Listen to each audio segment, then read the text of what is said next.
நமக்கு எல்லாருக்குமே ஒரு பழக்கம் இருக்குங்க. பணம் கம்மியா குடுத்து வாங்குற பழங்கள்லாம், அது நல்லா இல்லாத பழம். ஒரு ரூ. 200 ரூ. 300 குடுத்து விலையுயர்ந்த பழங்கள வாங்குனா தான் அது சத்தான பழங்கள் அப்படின்னு நம்ம நினைக்கிறோம். இல்ல. இந்த பழத்த பத்தி நான் சொல்றேன். நீங்க அதிசயத்து போயிருவீங்க. என்னைய ஒரு 10 வகையான நோய்கள குணமாக்குது. அப்படி என்னென்ன நோய்ன்றத விலாவாரியா பார்க்கலாமா? இதுல என்னென்ன சத்து இருக்குன்றத முதல்ல பார்த்துக்கங்க. இந்த வெள்ளரி பழத்துல விட்டமின் சி இருக்கு, பொட்டாசியம் இருக்கு, விட்டமின் பி1 இருக்கு, பி6 இருக்கு, பிகே இருக்கு, ஃபோலேட் அப்படின்ற ஒரு சத்து இருக்கு. அது என்ன? அதை பத்தி நான் சொல்றேன். காப்பர் இருக்கு, மெக்னீசியம் இருக்கு. சரிப்பா, இதெல்லாம் இருந்துட்டு போகுது அப்படின்னா இது ஒவ்வொன்றும் என்னென்ன பிரச்சனையை சால்வ் பண்ணுதுன்னு பார்ப்போம். நார்ச்சத்து அதிகமா இருக்கு. இனிக்காத பழம் இதுதான். பழத்துல இனிப்பு சுவை அதிகமா கம்மியா இருக்கிறது. சர்க்கரை வியாதி இருக்கிறவங்க அதிகமா இந்த பழத்தை எடுத்துக்க முடியுது.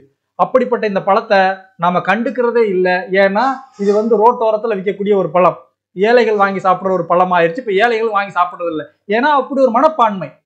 ஏன்னா அது இதுல என்னென்ன இருக்குன்னு பாத்திரலாமா? முதல்ல இது பாத்தீங்கன்னா உயர் ரத்த அழுத்தம், ஹை பிபி, லோ பிபின்னு சொல்றோம் இல்லையா, பிளட் பிரஷர், அதை சரி பண்ணுதுங்க. ஏன்னா இதுல பொட்டாசியம் சத்து இருக்கு.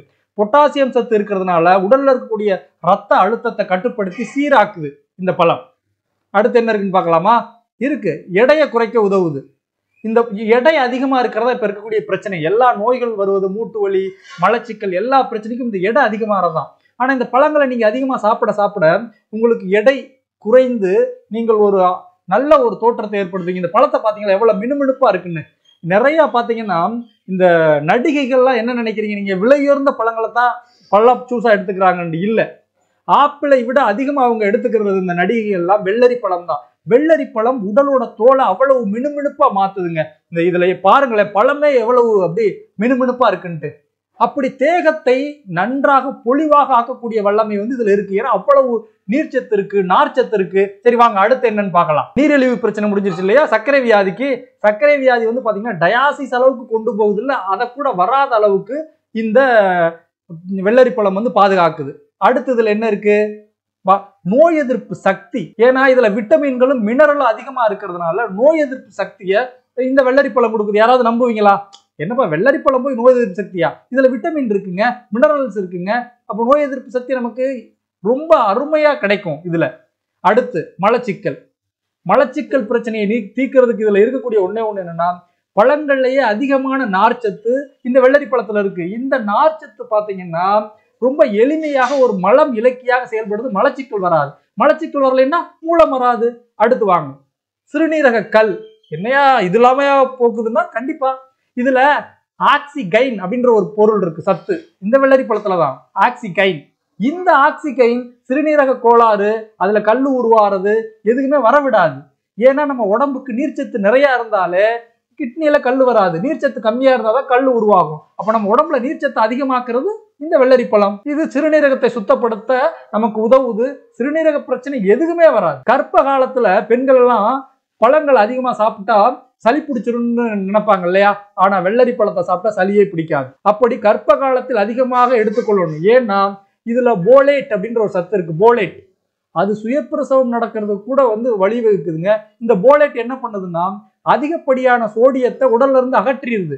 அதுக்கு இந்த போலேட்ன்ற சத்து உருவாகுது. அந்த போலேட் சத்து பாத்தீங்கன்னா வெள்ளரி பழத்துல இருக்கு. தூக்கமின்மை, சொல்லிக்கிட்டே போகலாங்க இன்னும் இந்த பழத்தை பத்தி. இதனால வெப்சைட்ல அடிச்சு பாருங்க, ஏகப்பட்டது இருக்கு. ஆனா இந்த வெள்ளரி பழத்தை நம்ம கண்டுக்கிறதே இல்லை. தூக்கமின்மையினால எல்லா விதமான வியாதிகளும் வருதுங்க. ரொம்ப நேரம் நம்ம தொலைக்காட்சி பார்க்கறது, மொபைலை நோண்டிட்டு நைட்டு 12 மணிக்கு தூங்குறோம். ஆனா இதுல இருக்கக்கூடிய இந்த வெள்ளரி பழம் இருக்கு இல்லையா, இந்த வெள்ளரி பழம் நரம்புகள்லையும் தசைகளையும் தளர்த்தி சீரா தூக்கத்தை உருவாக்குது. இதய நோய். வெள்ளரி பழத்துல அடினோசின் அப்படின்ற ஒரு பொருள் இருக்குங்க. ரத்தத்தை மென்மையாக்கி ரத்தத்தை இயல்பா ஓட விடுதுங்க. ரத்த ஓட்டம் நரம்புகள்ல வெள்ளரி பழம் அடினோசின். இதனால நமக்கு ரத்தம், இதயம் சம்பந்தமான நோய்கள் வராது, ஹார்ட் அட்டாக்கே வராது. ஆனா இப்படிப்பட்ட பழத்தை நம்ம சாப்பிடுறது இல்லை. அடுத்து பாத்தீங்கன்னா மன அழுத்தம். மன அழுத்தத்துக்கு ஒரு சிறந்த நிவாரணி வெள்ளரி பழங்க. அதிகமா நீங்க நொறுக்கு தீனி திங்கிறதுக்கு பதிலாக வெள்ளரி பழத்தை அதிகமா எடுத்துக்கிட்டீங்கன்னா நம்ம மூளைக்கு ஆக்சிஜனை கொண்டு போய் சேர்க்கக்கூடிய வல்லமை இந்த வெள்ளரி பழத்துக்கு இருக்கு, ரத்த ஓட்டத்தின் மூலம். இதனால மன அழுத்தம் குறைகிறதா நிறைய புள்ளி விவரங்கள் சொல்கிறது இந்த வெள்ளரி பழத்தை சாப்பிட்டா. இப்படிப்பட்ட பழத்தை இனிமேல் ரோட்ல எல்லாம் பார்த்தா விட்டுறாதீங்க. விலை குறைவுதான், அதனால ஒரு சத்து இல்லைன்னு நம்மளாம் நினைச்சுக்கிட்டு இருக்கோம். இந்த காணொலியை அனைவருக்கும் பகிருங்கள். ஏகப்பட்ட சத்துக்கள் இருக்கு வெள்ளரி பழத்துல. நன்றி. அன்புடன் உங்கள் இயற்கையாளன் தவம்.